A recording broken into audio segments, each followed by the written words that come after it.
So I'm attempting a vlog this time. It's 5:40 in the morning. We are on our way to Kumbakonam. So catch you there.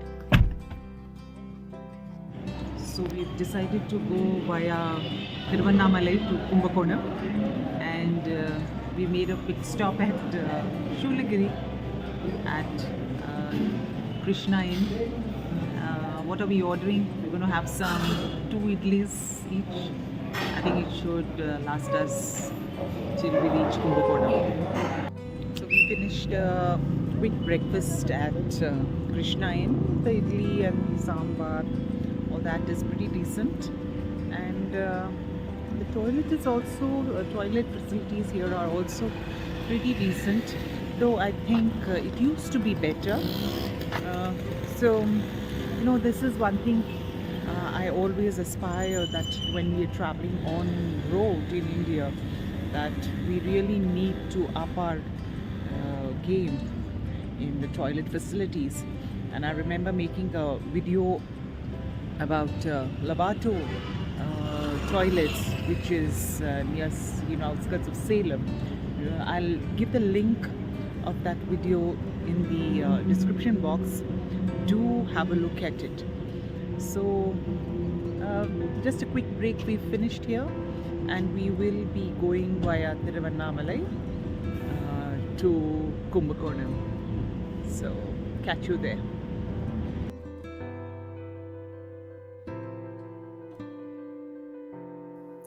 Usually on a pilgrimage, we keep our stay very functional and practical. But this time we were undertaking a pilgrimage after my husband's 60th birthday. And as the occasion demanded, we decided to indulge ourselves too and booked ourselves at Mantra Koodam, a CGH Earth owned resort in the Vepatur village on the outskirts of Kumbakonam.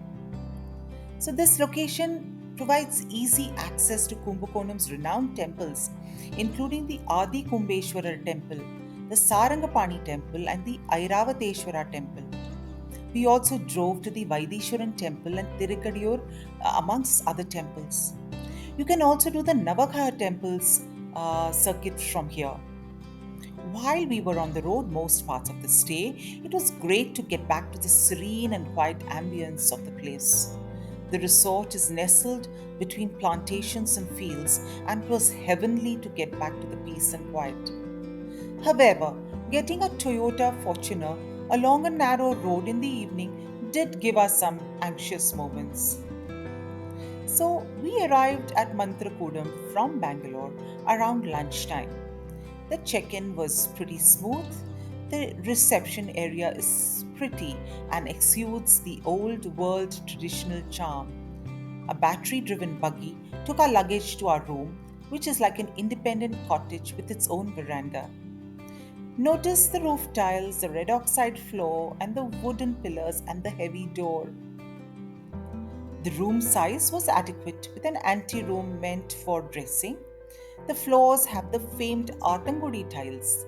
The bathrooms are spacious with an interesting shower that is open to the sky. And you also have the option to use chemical free soap nut bathing powder that is mixed with other herbs. You're also in the midst of lush greenery and tall trees. The presence of trees attracts many species of birds, and it was a joy to just hear their chirping. That is an interesting place, the tea kade, that serves tea in limited times. And when we went there, there were some fresh pakodas and other snacks. While my husband enjoyed the Kumbakonam degree coffee, I opted for the ginger tea. We also had a resident peacock as company, which merrily struts around all around the property. There is a special suite known as the Pannayar Illam that is modelled after ancient Chettinad homes. This dwelling, modelled after ancient Chettiar homes, that consists of a thinnai, that is a raised veranda, the mutram, that is central open to sky courtyard, the kudam, the living hall, and the samayal, the kitchen. Well, we saw this just from the outside. But if you want to stay there, yes, you have the option to book it. The staff in the dining area were enthusiastic and polite, and uh, to elaborate more on the dining experience, well, there were goof ups in our orders, and they did seem a little tad overwhelmed. Probably some training will keep them in good stead. The reviews from other people praised the food, but we found it, well, just average and lacking in the authentic taste that it promised. So, for the price, I did expect a better experience. But yes, they were good enough and gracious enough to take the feedback.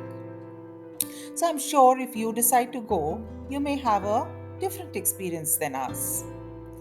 And if you do leave it on the comments as to how your experience was. So, on day one, after our temple trips, we had an early dinner at Raya's Hotel in central Kumbakonam and then came back to enjoy the ambience at Mantra Koodam. I also realized that it would be better to order a la carte here, in Mantra Koodam and have the dishes of your choice instead of the thali, which is quite expensive, and to me, it was not worth the price. Yes, sadly, I missed taking the pictures of the food because I was so enamored of the surroundings that perhaps I went trigger happy just clicking those pictures. So that ends this video, a review of our stay at Mantrapudam, and I definitely would, recommend a couple of days or more. Let me know if you've been there and how your experience was. And before I end this video, I'd like to remind you, please do subscribe, like, share, and comment. This is Sangeeta Venkatesh signing off. Until the next video. Namaste.